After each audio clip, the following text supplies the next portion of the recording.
paciente, ¿cierto? Siente por la corriente. El caso anterior de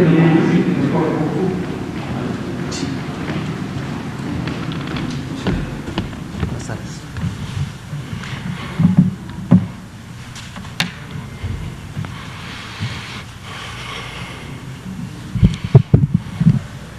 Buenas tardes a todas y todos, en especial un saludo a las personas que nos sintonizan en esta tarde de sábado y que lo hacen porque sabemos que están interesados en conocer cuál es el comportamiento y cómo continúa la evolución de la epidemia en México, y entonces nos dan la oportunidad de compartirles información al respecto, así de como temas relacionados precisamente con el COVID-19 en México. El día de hoy vamos a actualizar el escenario nacional, como lo hacemos todos los días, para que puedan ustedes siempre tener la estadística más reciente, en base lógicamente a los cortes que se realizan en la plataforma Cisber. Y hoy día también aprovecharemos un poco el tiempo para comentar en relación a la metodología y la manera como se realiza el abordaje de lo que son brotes,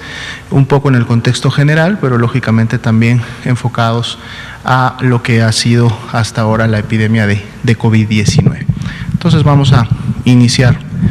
con la primera parte. Bien, estamos iniciando precisamente la conferencia vespertina número 237 ya, a la par del día número 147 de esta nueva normalidad caracterizada por las acciones del semáforo de riesgo COVID. Prácticamente nos va a quedar ya solo una semana al mes de octubre, pero sabemos, y como se ha venido reiterando en cada una de las conferencias, que estas actividades pues van a mantenerse y van a mantenerse al menos hasta el próximo año, en el sentido de que por haber iniciado ya la temporada invernal y esperando que los diferentes virus respiratorios, además de del SARS-CoV-2, estén circulando a nivel comunitario, pues las medidas que previenen precisamente estos contagios deben de mantenerse implementadas, deben de ser altamente difundidas y puestas en práctica por la población, por lo menos hasta que salgamos de la temporada invernal 2020-2021. Esto sucede aproximadamente a fines de marzo, inicios de abril del próximo año. Si vemos la siguiente diapositiva, tenemos precisamente el mapa que identifica a cada una de las 32 entidades federativas en su función de nivel de riesgo. Este es el mapa que se presentó el día de ayer, tiene la evaluación más reciente de ese nivel de riesgo para cada una de las entidades y entrará en vigor precisamente este próximo lunes 26 de octubre. Pero lo ponemos para recordarles precisamente a toda la población que nos está viendo que si se identifican por lugar de residencia en estas entidades federativas, pues estén muy al pendiente de las acciones que ya han estado implementando sus autoridades sanitarias locales, pero en el caso que su nivel de riesgo haya cambiado y específicamente en el caso de que éste se haya incrementado, será necesario que lógicamente pongamos en práctica y respetemos las medidas que además de seguro van a subir de intensidad en función de poder cumplir el objetivo de disminuir la transmisión comunitaria del virus. Y esto tendrá que ver, lógicamente, en la aplicación de estas medidas a los diferentes espacios públicos, tanto abiertos como cerrados, y sobre todo en lugares en donde pudiera haber concentración de personas, que el aforo o el ingreso a estos espacios de seguro incrementará en su limitación y se tomarán medidas precisamente para prevenir que estas aglomeraciones se produzcan. Entonces hay que estar como ciudadanía muy atentos a estas indicaciones que en lo local nos van a dar de seguro a nivel municipal, como medidas más generales a nivel estatal, pero que son importantes para poder cumplir con el objetivo. En la medida que nosotros cumplamos con estas actividades y que además de manera personal cada quien empiece a implementar y empiece a llevar a cabo estos nuevos hábitos que previenen enfermedades respiratorias, específicamente SARS-CoV-2 en este momento, pues entonces podremos realmente contribuir de manera colectiva a que la transmisión disminuya, y si la transmisión disminuye en un área geográfica se generarán menos contagios y por lo tanto tendremos menos personas enfermas, y entonces esto contribuirá a que, por ejemplo, entidades federativas que están en naranja en siguientes semanas pudieran alcanzar amarillo, o entidades federativas como en el caso de Chihuahua, que nuevamente alcanzó el nivel de riesgo máximo. Si continúa implementando las medidas que ya desde algunos días incrementó precisamente para contribuir a manera de mitigación en la transmisión, pudiera en semanas posteriores también entonces regresar a niveles de riesgo más bajo. Y en el caso de los estados que están en un nivel medio amarillo, en un nivel bajo de color verde, es continuar implementando las medidas, continuar realizándolas en el día a día, porque entonces esa es la única manera en que podemos asegurar que la transmisión se mantenga controlada, se mantenga estable y entonces no tengamos un rebrote ni en el nivel local, ni en el nivel estatal y menos en el nivel nacional. Veamos la siguiente diapositiva, por favor. Vamos a actualizar entonces las cifras a nivel nacional para el día de hoy. Suman ya más de 2.288.000 personas que fueron clasificadas como casos probables en su momento, con sospecha de la enfermedad de COVID-19. Cuando una persona tiene esta clasificación, ingresa a los protocolos ya predefinidos en cada una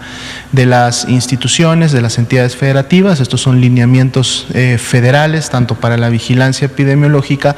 como para la atención médica, dependiendo, lógicamente, de las manifestaciones clínicas y el estado o no de gravedad que la persona podría tener.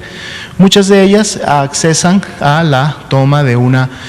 prueba de laboratorio. Ya sabemos que para el caso de México está normado la toma de una muestra de secreciones faringias. Estas secreciones faringias se obtienen a través de un hisopo que se introduce en la cavidad oral, llegando hasta la cavidad faríngea, puede ser por la vía nasal o puede ser por la vía oral, y luego con esta muestra la misma procede a acudir o es enviada a un laboratorio de la Red Nacional de Laboratorios de Salud Pública para cursar con el proceso de reacción en cadena de la polimerasa, el PCR, que es la prueba oficial y la única que se utiliza hasta el momento en México para llevar a cabo la confirmación de los casos. En relación a que esta prueba salga positiva o salga negativa, es que tenemos en sí los dos grandes grupos que podemos ver representados en la gráfica. El mayor de ellos, que es precisamente el que está en las barras de color verde, son aquellas personas que dieron ya negativo a la prueba y por lo tanto se descartan. Son más de 1.066.000 para el día de hoy. Y aquellas que dieron positivas y que además fueron clasificadas por asociación epidemiológica o dictaminación, conforman este grupo de casos confirmados a COVID-19 que para el día de hoy también acumulan 886.800 personas. Dentro de este grupo de casos confirmados se encuentran también las defunciones confirmadas, es decir, las personas que evolucionaron de manera desfavorable y lamentablemente llegaron a fallecer a consecuencia de estas complicaciones, y para el día de hoy se actualiza esta cifra, que es un subgrupo del total de confirmados, que serían 88.743 lamentables defunciones, todas ellas. Podemos ver que vamos a cerrar la semana epidemiológica número 41 para efectos de la gráfica. La semana que estamos actualmente cerrando es la semana 43, pero para la semana 41 el cierre de la positividad es de 42%, una positividad que vimos incrementada durante todo el transcurso de esta semana en 2 puntos porcentuales. El día de mañana empezaremos a graficar la semana 42 y entonces veremos cómo se comportan las diferentes tendencias y en su momento la forma de las curvas. Lo que ya veíamos es que sí vamos a cerrar la semana 41 con un incremento en el porcentaje de la positividad en relación a ese 39% que teníamos o habíamos llegado a desarrollar en la semana 40. Vamos a ver la siguiente diapositiva, en donde ahora tenemos los casos estimados. Si nos permiten la siguiente. Los casos estimados, como ustedes saben, los que están en la línea azul claro, son precisamente ya todos los confirmados, más los que en su momento se suman por la multiplicación de los aún sospechosos por el porcentaje de positividad. Por eso el número de casos estimados es mayor siempre y será siempre mayor al de solamente los casos confirmados por otros mecanismos, entre ellos la mayoría por laboratorio. Y aquí podemos ver entonces que para el cierre también de la semana 41, el incremento, la diferencia del incremento que hubo entre la 40 y la 41 llegó a ser del 10%. Veremos mañana cuando grafiquemos la 42 si esta tendencia ascendente que hubo en la semana 40-41 se mantiene o empezamos a ver algún otro nivel de estabilidad o descenso. 5% también los casos activos estimados. Como ustedes saben, siempre estamos midiendo la proporción de la epidemia activa en México. Este 5% ha estado prácticamente durante toda la semana. Habíamos llegado a alcanzar en semanas previas un 4%. No ha sido mucha la diferencia o el incremento, pero vamos a estar pendientes de cómo se sigue moviendo este número. Y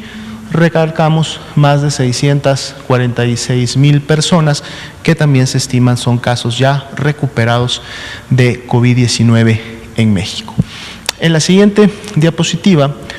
desglosamos de manera más precisa las defunciones. Este es un gráfico que empezamos a integrar hace algunos días para tener un poco más de claridad de cómo se están comportando las mismas. Vemos una tendencia descendente importante en la ocurrencia de las defunciones, lo cual es una buena noticia en función de que ya son 14 semanas que hemos tenido este descenso y que para efectos de la semana 41 en relación a la semana anterior estaríamos cerrando todavía con un descenso de un menos 6%. Y en este descenso estamos considerando no solamente las defunciones ya confirmadas, sino también todos aquellos grupos de defunciones que no necesariamente tienen un resultado positivo, con la intención de que cuando veamos precisamente el comportamiento de esa línea rosa, podamos estar integrando todo lo que en un momento pudiera todavía incrementarse en los siguientes días cuando se conozcan los resultados de laboratorio pendientes o se conozca el resultado de las dictaminaciones que en su momento se llevan a cabo. Si consideramos la semana epidemiológica que más defunciones llegó a tener, esta es precisamente la número 28, en donde ocurrieron 5,292 lamentables defunciones. Si comparamos la semana 41, que es la que estamos cerrando el día de hoy en relación a esa semana epidemiológica donde ocurrieron la mayor cantidad de las mismas para una semana epidemiológica, pues el descenso o el comparativo en descenso sigue siendo de un menos 59%, lo cual es importante en función precisamente de cómo está evolucionando la epidemia y la mortalidad que en su momento está produciendo a consecuencia de la misma. Veamos la siguiente diapositiva. Tenemos aquí el comportamiento de las hospitalizaciones. Como ustedes ya saben, estamos alternando los días entre la ocupación hospitalaria, que de todas maneras la tenemos identificada en la parte inferior en lo que se refiere a las medias nacionales, la ocupación general 32%, la ocupación con ventilador 26%, pero esta gráfica que presentamos cada 2 días nos permite ver también la evolución de cómo se mantienen el ingreso y la carga de hospitalización en el país. Como ya veíamos, desde hace prácticamente 10 días habíamos empezado con un nuevo incremento en relación a la ocupación hospitalaria. Este incremento se ha mantenido. Si comparamos lógicamente la velocidad del incremento que se manifiesta en relación a la pendiente, esta velocidad, y la comparamos con las velocidades que teníamos al inicio de la epidemia en México, lógicamente la velocidad para este caso es mucho menor. Sí significa un incremento, pero no es a una velocidad como la que veíamos al principio. Y bueno, esperemos que en función de las medidas que se están aplicando en cada una de las entidades y municipios, esa ligera estabilidad que podemos ver en los últimos 3 días pudiera empezar ya a representar precisamente un punto en donde llegamos nuevamente a un máximo y que de ahí pudiéramos estabilizar y empezar a disminuir en el tema de las hospitalizaciones. Pero bueno, precisamente en las conferencias vespertinas vamos a estar presentando este gráfico cada 2 días y vamos a poder entonces estar viendo cuál es la evolución del mismo. Así igualmente aquí podemos comparar como lo hacíamos en las defunciones, es decir, el día que en su momento se alcanzó la ocupación máxima de personas hospitalizadas, que fue prácticamente en la última semana de julio, se llegaron a tener en un mismo día 18.223 personas hospitalizadas. De ese total llegamos inclusive a tener prácticamente en la primera semana de octubre la ocupación mínima también alcanzada, que fue de 9.927 y por lo tanto eso representó en una comparativa un descenso de menos 46%. Como vemos en este comportamiento ascendente que hemos tenido en los últimos días, pues este descenso también ha disminuido, ya que en relación a la ocupación del corte del día de ayer, que son 11.837, este descenso es de menos 35%. Sin embargo, todavía es un descenso importante en relación al pico máximo que en algún momento se alcanzó de todas las personas hospitalizadas en un solo día. Veamos la siguiente diapositiva. Bien, vamos a entrar un poco al tema que comentaba, que tiene que ver con informar a la población y a todos ustedes, claro, de la atención de brotes y en su momento los mecanismos que nos llevan como Sistema Nacional de Vigilancia Epidemiológica a poder identificarlos. En esta primera diapositiva solamente graficamos un poco la historia de cómo se fue desarrollando el sistema de información que a través del tiempo ha podido en su momento permitir llevar a cabo esta actividad. Podemos ver que antes de los 80, básicamente esta actividad estaba, digamos que, lineada a través de ciertos guías, de ciertos lineamientos como tal, nacionales, y a través de formatos que en su momento tenían que ser lógicamente llenados por cada una de las entidades y que tenían que ser pues enviados a los siguientes niveles administrativos, de la unidad de salud a la jurisdicción, de la jurisdicción al nivel estatal, del nivel estatal al nivel federal. Es entendible que lógicamente en esos tiempos el hacer este trabajo, digamos, a mano y en papel, lógicamente no contribuía a la oportunidad de la notificación y la concentración de la información pues no era tan oportuna. Sin embargo, en la medida que fueron avanzando las décadas y en la medida que se fueron normando también otros mecanismos y otros modelos, fuimos mejorando en relación a la oportunidad de la notificación. El sistema en su momento estuvo también anclado para fines del año de los 90, en el año 97, en lo que fue la Dirección de Urgencias Epidemiológicas y Desastres, dado que era un enfoque precisamente al tema o la ocurrencia de brotes. Se establece ya con las nuevas, digamos, tecnologías, una vez que se tiene a la mano el uso del correo electrónico, del email, y que lógicamente hay posibilidad de que estos servicios de internet estén presentes en las unidades médicas, se crea el correo notifica@dgpisalud.gov.mx, esto en el año 2002, y entonces ahora a través de este nuevo mecanismo que era el correo electrónico se puede hacer la integración y la notificación de todos estos brotes. Si me permiten la siguiente.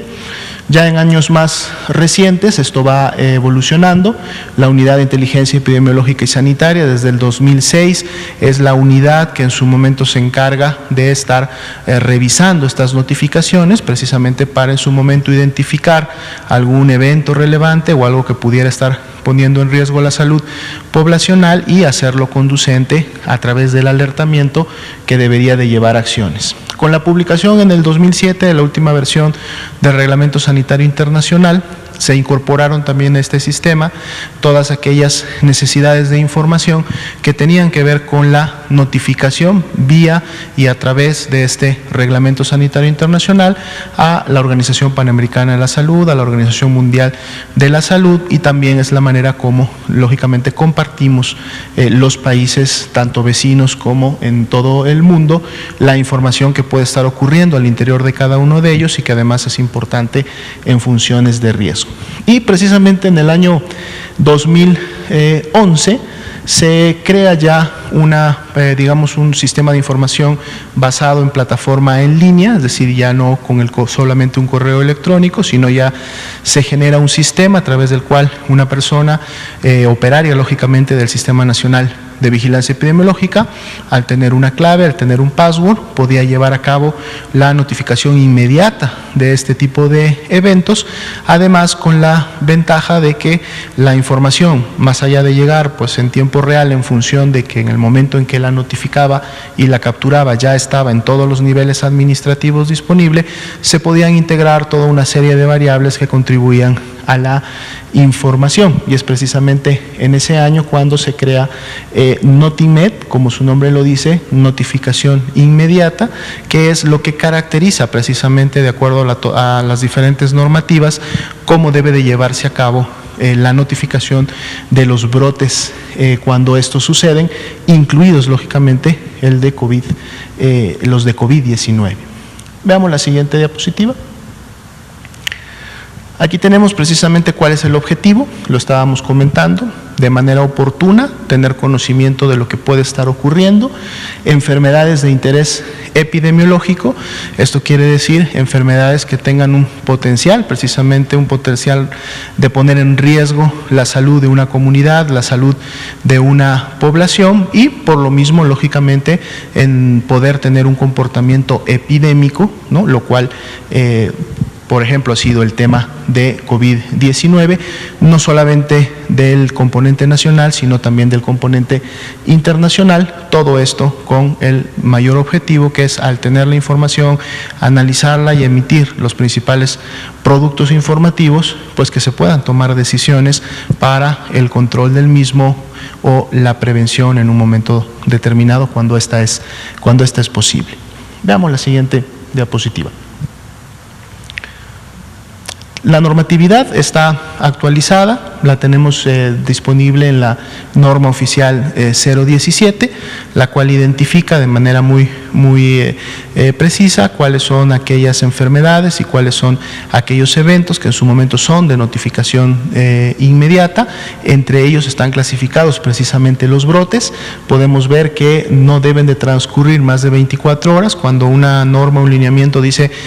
o refiere que algo debe de notificarse de manera inmediata, se refiere a que debe de ser en las primeras 24 horas para poder tener toda la oportunidad en relación a las acciones que se van a detonar por esta vía.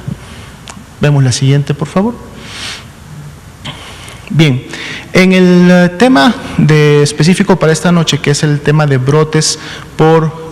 probable enfermedad COVID-19, o en su caso ya la enfermedad confirmada, además del sistema Notimet, tenemos también el monitoreo informal o el monitoreo de eventos. En alguna ocasión ya estuvo con nosotros la doctora Ana de la Garza, quien precisamente dirige y coordina operativamente la unidad de inteligencia para emergencias en salud, y esta es una de las actividades que se lleva a cabo día con día,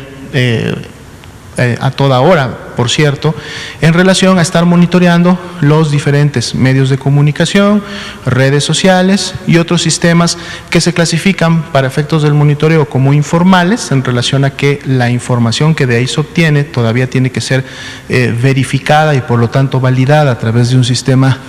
oficial, pero que de todas maneras constituyen una señal importante que en un momento puede complementar algo que estamos esperando confirmar en un sistema digamos oficial. Entonces, a través de este monitoreo, por ejemplo, en lo que va del año y con esta distribución geográfica, también se han detectado 195 brotes, precisamente por esta vigilancia basada en eventos. Esto ayuda en un momento determinado a, lógicamente, implementar una acción de revisión por parte del Estado, ya que el conocimiento de esta acción permite un alertamiento al Estado para poder confirmar si es cierta la información que se está teniendo en redes, y entonces, por lo tanto, al sumarlo a la actividad de Notimed, podemos también tener una mejor señal que sea más fuerte para la identificación en un momento determinado de la ocurrencia de los mismos. Si vemos en la siguiente diapositiva, podemos ver de estos 195 brotes identificados a través de la vigilancia basada en eventos, su distribución por semana epidemiológica de cómo se han llevado a cabo.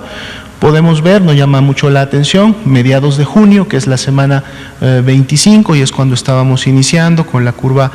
ascendente precisamente del escenario fase 3 epidémica de COVID-19, se tuvo la mayor identificación de estos eventos, y en la medida que han ido pasando las semanas epidemiológicas y también con la disminución nacional de la transmisión y de la ocurrencia de casos, pues bueno, los eventos también han sido, digamos, menos evidenciados o observados en esta vigilancia basada en eventos. Si vemos la siguiente, por favor. Volvemos nuevamente al sistema oficial, que es Notimed, es donde todas las unidades sujetas a vigilancia epidemiológica, estamos hablando de las 32 entidades federativas, llevan a cabo la notificación, en este caso, de sus brotes. Aquí estamos hablando de brotes probables de enfermedad respiratoria viral, es decir, desde que se integran con la posibilidad o la sospecha de ser una infección respiratoria viral y están integrados en un brote. Podemos comentar que la definición operativa y general de un brote es la asociación de dos casos o más, al menos dos o más, en tiempo, lugar y persona, es decir, que haya una relación entre ellos. En ese momento se consideran como un brote. Sin embargo, es importante también mencionar que un brote puede iniciar desde solamente un caso, es decir, una persona enferma, siempre y cuando la enfermedad de esta persona sea la primera vez que se identifica en la región, en el área, en este caso en el territorio nacional. Para efectos entonces de lo que fue COVID-19 y los primeros casos importados que tuvimos a finales de febrero de este año, pues cada uno de ellos representó, aunque era apenas uno, representaban un brote para su localidad, más allá de que sabemos los tres primeros casos, de hecho, eran también además un brote con toda la definición, porque habían compartido las mismas características de tiempo, lugar y persona para efectos de su contagio y el desarrollo de sus enfermedades. Aquí podemos ver precisamente la distribución de estos brotes por cada una de las entidades que en su momento los ha detectado y los ha notificado. Aquí es importante mencionar y dejarlo también muy claro, y aplica para todas las demás diapositivas en donde vamos a ver distribución por entidad federativa, que esto no necesariamente representa que las entidades que tienen la mayor cantidad de brotes notificados sean las que más brotes hayan tenido, porque precisamente esto está relacionado a la notificación. Lo que sí pudiéramos decir es que las entidades que tienen los mayores números son entidades que tienen una actividad de vigilancia epidemiológica y por lo tanto una actividad de clasificación y notificación bastante importante, ¿sí? Y que ha permitido en su momento entonces conocer qué es lo que está sucediendo al interior. No necesariamente que en las entidades que tienen menos números no hayan ocurrido más brotes, ¿no? Esto es solamente como una aclaración para tener siempre la perspectiva de lo que estamos observando. 2.401 en lo que tiene que ver entonces a todos los brotes de enfermedad respiratoria, 82 de ellos solamente en la semana previa. Y si vemos la siguiente diapositiva,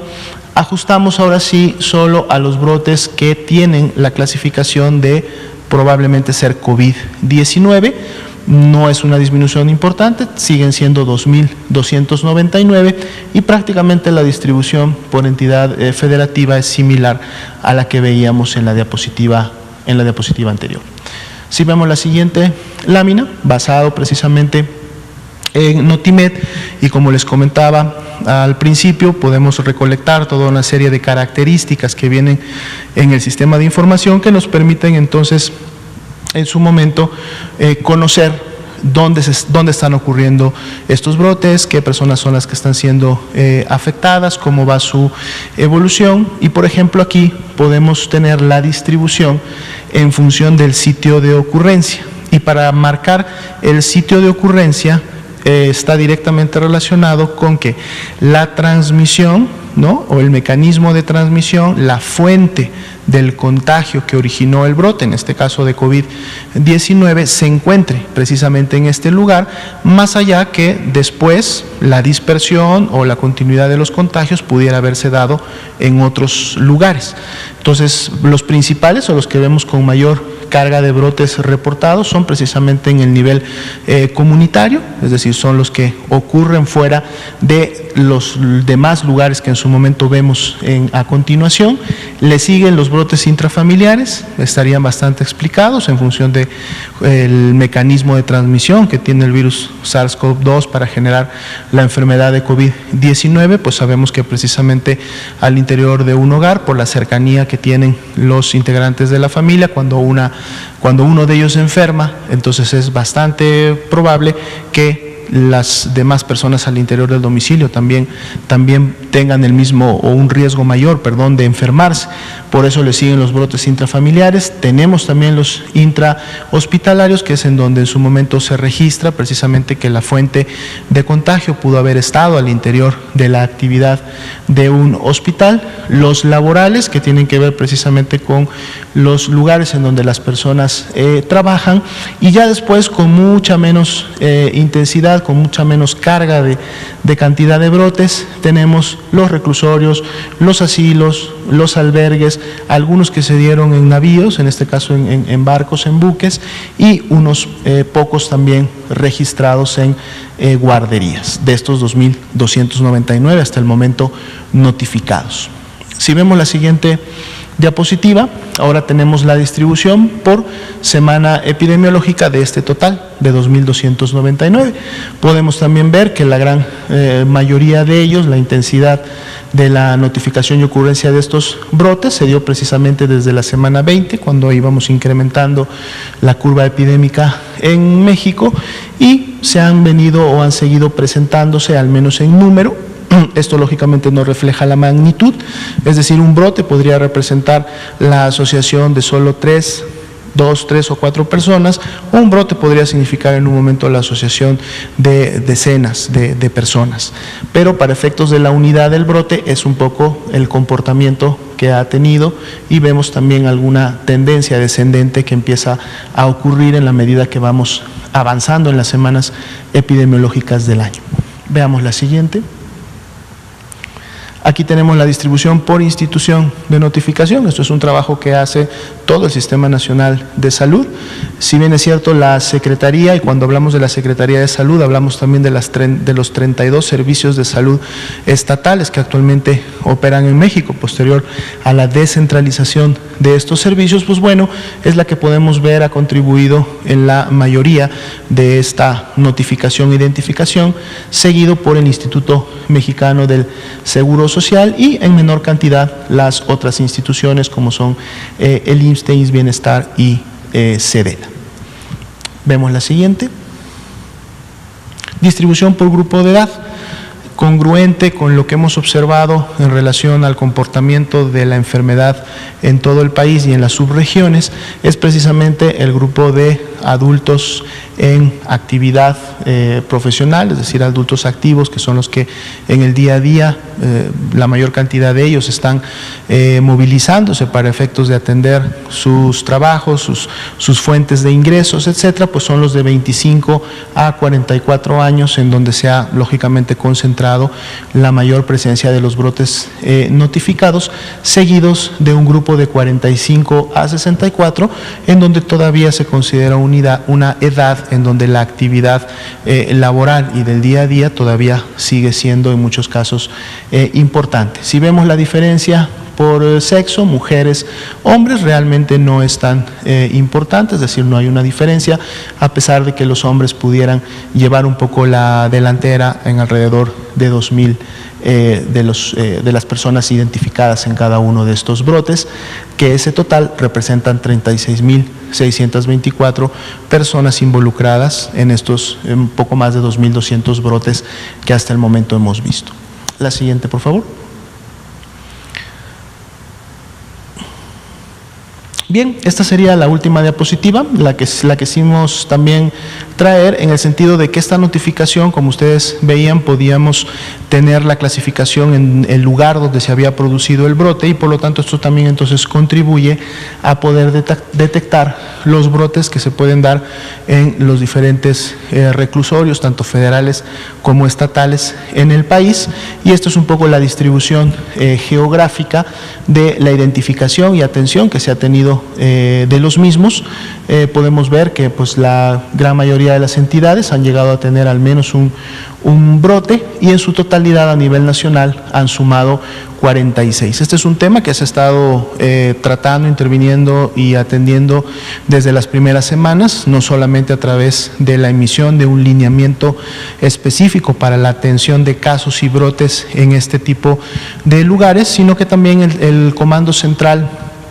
COVID-19, que es este grupo intersectorial e interinstitucional que se reúne todos los días para evaluar la situación de la epidemia. Hay un subgrupo que se reúne una vez a la semana, todas las semanas, para tener un enfoque específico sobre la transmisión que está ocurriendo en los penales y a través de estas reuniones precisamente implementar las estrategias o dar seguimiento a los brotes y casos ya ocurridos que permitan en su momento su control, pero también todas aquellas actividades que se llevan a cabo en el día a día que para de manera preventiva evitar la ocurrencia de casos, pero esto es otra manera como la vigilancia y la identificación de los brotes también puede contribuir a conocer la situación de los mismos en lugares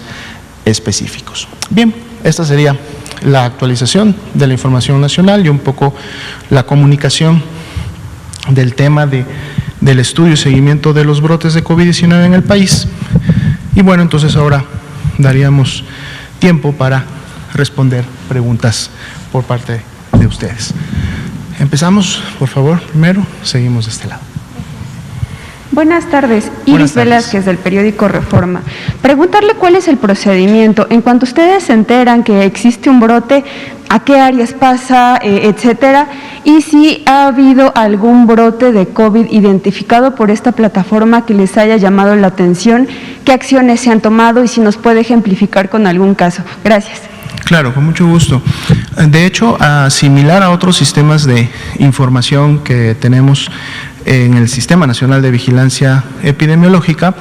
la fuente de información precisamente inicia en las entidades federativas. En el tema específico de brotes, esto es bueno porque cuando un brote es notificado al sistema,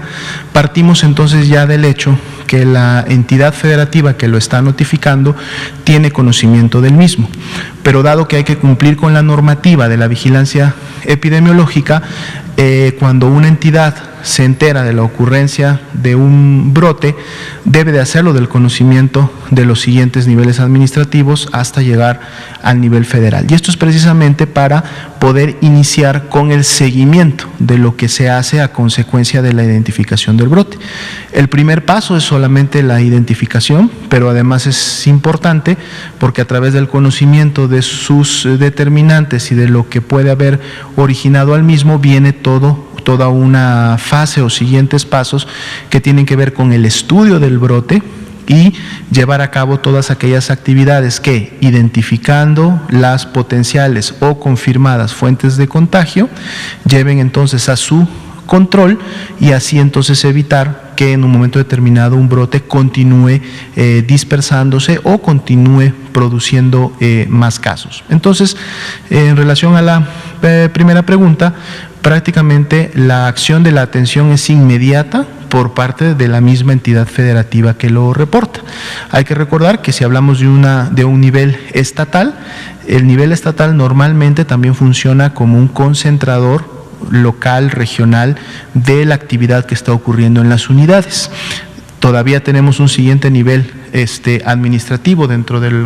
Sistema Nacional de Salud, que en este momento son las jurisdicciones sanitarias, y aquí también existen equipos profesionales de la salud que en su momento pueden responder rápidamente a la ocurrencia de un evento o un brote en un momento determinado.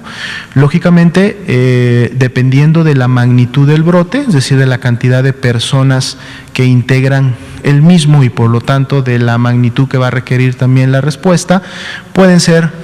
requeridas las acciones tanto de la unidad, del personal que está en la unidad que lo notificó, pero también del personal que está en la jurisdicción e inclusive en algunos casos del personal que labora en los niveles estatales. Entonces, hay una acción inmediata, se atienden las causas primarias mientras se va investigando la cadena de contagios y se van integrando los diferentes mecanismos de información, y entonces, de ser necesario, entran a responder no solamente las áreas de vigilancia epidemiológica, sino más bien todas aquellas otras áreas dentro del Sistema Nacional de Salud que también contribuyen al control, porque esto lógicamente va a depender del tipo de brotes. Si estamos hablando específicamente de COVID-19, pues entran actores como son la atención médica, como es la promoción de la salud, como es la comunicación de riesgos, y lógicamente también la actividad que tiene que ver con la mitigación correspondiente.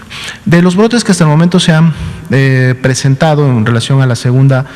pregunta, decíamos, son de diferentes magnitudes en el sentido de que un brote, como comentábamos al principio, puede solamente partir de 2 personas, basta que 2 personas estén asociadas en tiempo, lugar y persona, y esto podría considerarse ya como un brote, hasta que se asocien decenas de las mismas. Y estos brotes, digamos, de mayor magnitud normalmente suelen ocurrir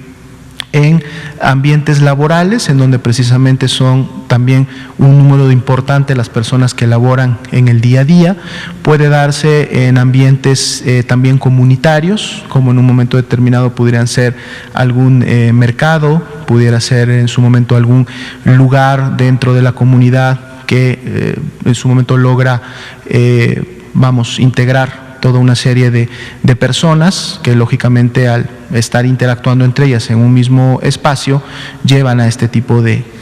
situaciones. Ya veíamos otros lugares también que fueron identificados en donde ocurrió. La mayor frecuencia precisamente la veíamos en el espacio comunitario y la veíamos al interior de los hogares, en lo que se representan como brotes familiares. Es importante recordar a la población en este tema que también todas las medidas que se han venido implementando en los espacios públicos, pero también las medidas de prevención que cada uno de nosotros podemos realizar, también contribuyen de manera directa a la prevención de que ocurran este tipo de brotes. Mientras nosotros podamos disminuir, mitigar la transmisión del virus, entonces tendremos no solamente menos casos y menos enfermos, sino también menos posibilidad de que en su momento ocurran este tipo de brotes. Muchas gracias. Tenemos aquí y luego allá y luego aquí. Gracias, buenas tardes. Arturo Contreras, de Pie de Página. Sobre los casos de COVID de larga duración, ¿no?, o de las secuelas crónicas que deja, normalmente cuando se ha planteado la pregunta en las conferencias, se habla de los casos que tuvieron como mucho tiempo de hospitalización y necesitan una rehabilitación para las secuelas crónicas que les deja. Pero hay otros casos de este tipo de afección que no se distinguen, porque las personas o tuvieron un caso moderado o un caso leve, y es hasta meses después que empiezan a tener como otro tipo de síntomas. Entonces, pues a ver cómo se puede, si se puede prevenir este tipo de síntomas, ¿no? Si la gente que se enferma de COVID y que tiene como una enfermedad más leve puede tomar como algún tipo de precauciones, ¿no? Saber si hay algunos medicamentos que afecten más a otros, y sobre todo, pues saber cómo se va a tratar como a este número de personas, y si se tiene un estimado de cuántas podrían haber más allá de estas personas que le comento tuvieron como la enfermedad grave en hospitales y que tuvieron un largo periodo de hospitalización. Muchas gracias. Claro. Con mucho gusto. Primero empezaríamos a comentar que el grado de afectación y por lo tanto entonces en su momento la cronicidad o el tiempo que se necesita para que una persona se recupere tiene que ver directamente con este grado de afectación a los órganos blanco o principales órganos que en una persona hubieran sido afectados por el COVID. Lógicamente sabemos que para efectos del virus SARS-CoV-2 son las vías respiratorias, tanto superiores como inferiores, el principal blanco, porque es precisamente estas vías las que están inmersas en el mecanismo de transmisión y generación de la enfermedad. Las principales complicaciones se dan precisamente en las vías inferiores, en las vías respiratorias inferiores, es decir, en toda la zona de los pulmones y específicamente en los alvéolos, que son esta unidad celular funcional que es la que se encarga del intercambio gaseoso. Cuando nosotros respiramos y inspiramos todos estos gases que están en el ambiente, incluido lógicamente el oxígeno, que es la principal función de los pulmones, integrar el oxígeno a nuestro sistema. Los alvéolos son precisamente los que se encargan de introducir el oxígeno al organismo, pero además a través de un intercambio que permite que el CO2 también, que es ya esta sustancia que en su momento no debe estar presente en la circulación, pues también salga y se expulse de nuestro organismo. Lamentablemente el virus SARS-CoV-2 precisamente tiene una acción directa sobre estas células y por lo tanto sobre este órgano que es el pulmón.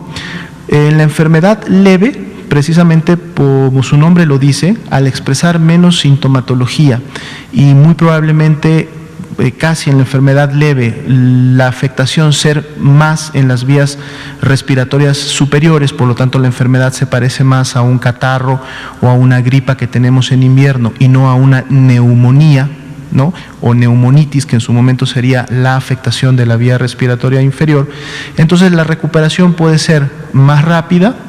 para efectos del órgano blanco. Sin embargo, no se descarta, porque se ha visto también aún en casos leves, que todos aquellos mecanismos que llevaron a la activación del sistema inmunológico producen lógicamente un desgaste biológico a la persona. Por lo tanto, el cansancio y en su momento sintomatología referente a malestar general y sobre todo esta sensación de estar, digamos, muy cansado durante mucho tiempo, puede prolongarse precisamente porque el sistema inmunológico está tomando también ese tiempo en poder llevar a cabo no solo su respuesta, sino también la recuperación y la contención total del virus.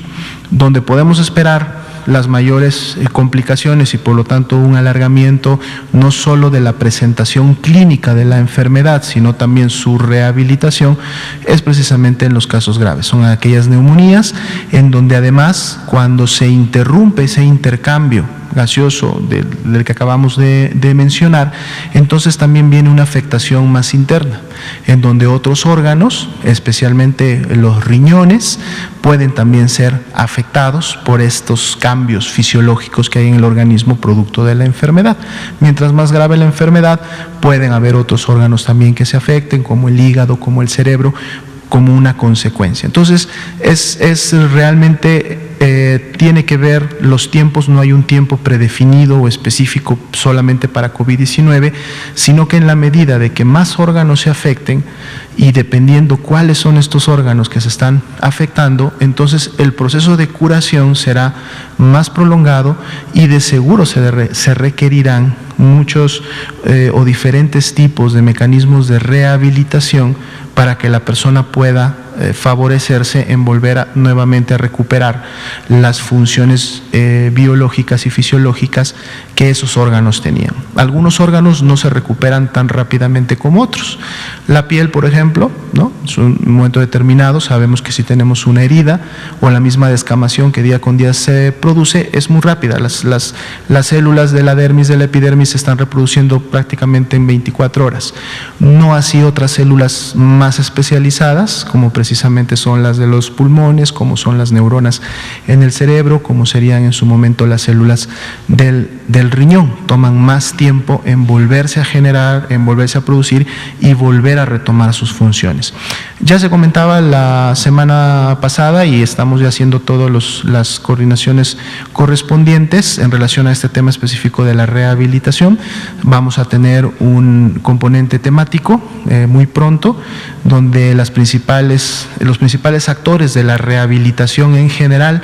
en México, y que además ahora pues se están enfocando o están atendiendo mucho los casos de COVID, nos puedan venir a presentar qué es lo que se ha estado pudiendo hacer hasta el momento y cuál es un poco también la planeación que se tiene en los siguientes semanas y meses para poder incrementar estas capacidades, que como digo, también su demanda depende de la afectación y depende lógicamente de los días que en su momento haya demorado una persona en poder recuperarse. El promedio de hospitalización de los casos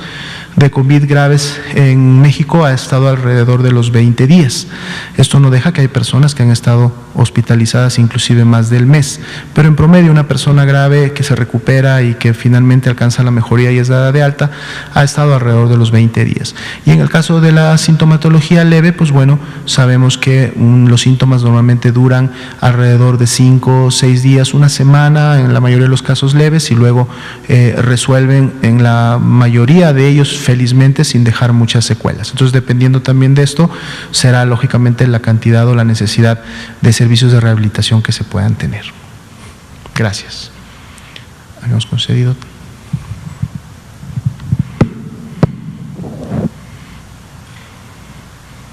Gracias. Buenas tardes, doctor Francisco Mejía de Milenio. Hace rato que usted mencionaba los brotes que pueden ser de 2 personas, incluso de 2 personas o pues grupos mayores. Recordaba las marchas, por ejemplo, hace rato una marcha, el Zócalo lleno, entonces uno pasa por ahí, yo pasé por ahí descuidadamente y de repente sentí que pudiera haber una invasión grave de virus hacia mí. Yo quería preguntarle, o yo quería pedirle que nos hiciera un comentario al respecto. En los últimos días ustedes han hablado de un incremento de casos, del riesgo que pudiera haber en varios estados, se ha hablado más de 8 de ellos, pero ¿qué está sucediendo con los gobiernos? ¿Qué está sucediendo con la sociedad? ¿Hay descuido por ambas partes? Quiere decir que por parte del gobierno local, hablo de la Ciudad de México, claro que ha habido movilizaciones en otros puntos del país, no están tomando las medidas efectivas para efectivamente bajar o salirle al paso a ese incremento que está asomando la cabeza, aquí incluso en la Ciudad de México, por supuesto. Ese es el tema, doctor, es el comentario que le pido al respecto. Claro, muchas gracias. Nos permite inclusive esta pregunta enviar mensajes a la población. Cuando nosotros vemos un incremento en la cantidad de casos, es decir, de personas que enfermaron y fueron en su momento pues confirmadas para COVID-19, para que esto suceda, definitivamente a la vez tiene que haberse también incrementado la transmisión. Nosotros conocemos muy bien, los hemos revisado en varias conferencias vespertinas, cuáles son los mecanismos de transmisión de este virus SARS-CoV-2 generador de COVID-19. Y por lo tanto se tiene bien identificado que precisamente mientras más conglomeración de personas tengamos en los diferentes espacios públicos, sobre todo cuando sea en espacios cerrados, en donde la ventilación a lo mejor no es la mejor, o hay una gran aglomeración de personas que no tengan o no apliquen la sana distancia. Esto también aplica para espacios abiertos en función de la cantidad de personas, aunque en espacios abiertos precisamente se tiene la ventaja que la misma circulación del viento o el distanciamiento que puede haber entre ellas puede disminuir, pero en la medida básicamente que la aglomeración de personas se dé en un momento determinado, y si esta aglomeración además va acompañada de que no se esté llevando a cabo el uso correcto del cubrebocas,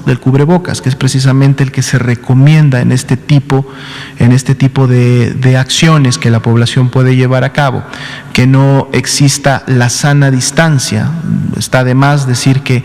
que no debemos de estarnos ni saludando, ni abrazando, ni besando, pero aún así, en este tipo de situaciones, también muchas veces es difícil mantener esta distancia mínima de 1.5, ideal de 2 metros que debe haber entre persona y persona. Definitivamente vamos a incrementar el riesgo de contagios, porque entonces si alguna persona tiene el virus en sus vías respiratorias y si está sobre todo sintomática, pues habrá la posibilidad lógicamente de que las personas se contagien. Esto puede suceder también en los diferentes espacios sociales, puede suceder también en las reuniones familiares o de amistades, es decir, todo lo que en su momento congregue personas definitivamente va a incrementar el riesgo de transmisión, y es por eso el llamado constante que hemos estado haciendo desde siempre para que de manera conjunta, y conjunta nos referimos a aquellas acciones que implementa la autoridad sanitaria en los diferentes niveles, pero también a la respuesta y a las actividades que cada uno de nosotros como ciudadanos debemos de implementar y llevar a cabo. La conjunción de estas dos acciones son las que nos van a llevar a evitar la transmisión. Si estamos viendo en alguna región o en algún lugar incremento de la transmisión y la cantidad de casos, de seguro es porque estas actividades no se llegaron o no se pudieron implementar de la manera más eficiente posible. Pero entonces la acción inmediata o la manera en cómo podemos sí incidir en que esto ocurra y que se logre el objetivo de la prevención y la mitigación es precisamente poniéndolos en práctica. Como ustedes saben también, en México no se han implementado medidas coercitivas. En México no se le ha generado una obligatoriedad basada en un castigo o basada en un momento en una acción administrativa por parte de los gobiernos para que las personas realicen o pongan en práctica estas acciones de mitigación. Estamos de alguna manera haciendo un llamado a la conciencia y en todos los casos a una acción voluntaria en donde las personas tienen que responder. Y me parece que en la gran mayoría, porque en los estados en donde vemos todavía es las disminuciones y lo que en su momento llevó a que la primera ola de contagios tuviera prácticamente 11 semanas de descenso, fue porque la población en su gran mayoría ha contribuido, ha puesto en práctica, ha obedecido y ha tenido conciencia de que el hacer todas estas actividades contribuyen no solo a su protección, sino a la protección pues de sus seres queridos, de sus amigos y en sí de su comunidad. Pero el llamado pues tiene que seguir siendo constante. Aprovechamos la pregunta para llamar a toda la población a si habíamos descuidado estas actividades o por algún motivo habíamos dejado de implementarlas como hábitos del día a día, volvamos nuevamente a retomarlas, volvamos nuevamente a ponerlas en práctica, no las olvidemos, porque esto es lo que realmente nos va a llevar de manera conjunta y colectiva a poder en un momento determinado vencer a la epidemia de COVID-19. Por favor. Vianney Fernández de Canal 11. Doctora Lumía, así como nos detalló los lugares donde se han registrado los brotes, ¿podría detallarnos los eventos en los cuales ustedes tienen monitoreados estos brotes? Es decir, ¿son eventos multitudinarios de cuántas personas y a qué se refieren? ¿Marchas, reuniones familiares, fiestas? Si pudiera darnos un poco más de detalles sobre esta información. Sí. El detalle que tenemos nosotros a nivel federal es precisamente el que nos da el sistema de información que es Notimed. La distribución que veíamos por lugar es precisamente la que tenemos identificado en el sistema federal. O sea, cuando hablamos de esta distribución de comunitarios, familiares, hospitalarios, algunos reclusorios, guarderías, etcétera, esas son las variables que en su momento sí tenemos identificadas. Lógicamente graficamos las primeras, o sea, las que vimos con un nivel de hasta 5 frecuencias, o sea, 5 eventos realizados, que si mal no recuerdo el gráfico era en relación a, me parece, guarderías, es como la máxima frecuencia. Cualquier otro tipo de evento que no está en estas características debe haber tenido frecuencias menores al 3 o al 2 o no forman necesariamente parte del catálogo que al momento de la notificación pueden seleccionar. Quienes sí, lógicamente, tienen mucha más información y en su ámbito local podrían describirnos de manera todavía mucho más amplia, más concisa, más a fondo de cómo sucedieron estos brotes y estos eventos, serían definitivamente las jurisdicciones sanitarias, quienes son las encargadas de atender de manera operativa e inmediata el brote, y de seguro también las autoridades sanitarias estatales, que lógicamente tienen mucho más acceso. Esto no quiere decir que no haya en su momento reportes que producen tanto el nivel jurisdiccional como estatal que describen a fondo el evento, pero para efecto, lógicamente, del análisis que se hace en un nivel federal y poder detonar rápidamente acciones, no necesariamente o se puede o se tiene, digamos, el tiempo, la suficiencia de personal para poder identificar cada uno de ellos. Pero en el nivel local, hablando del nivel estatal y jurisdiccional, de seguro ellos pueden y cuentan con toda la información correspondiente. ¿Sí? Bueno, muchas gracias. Son las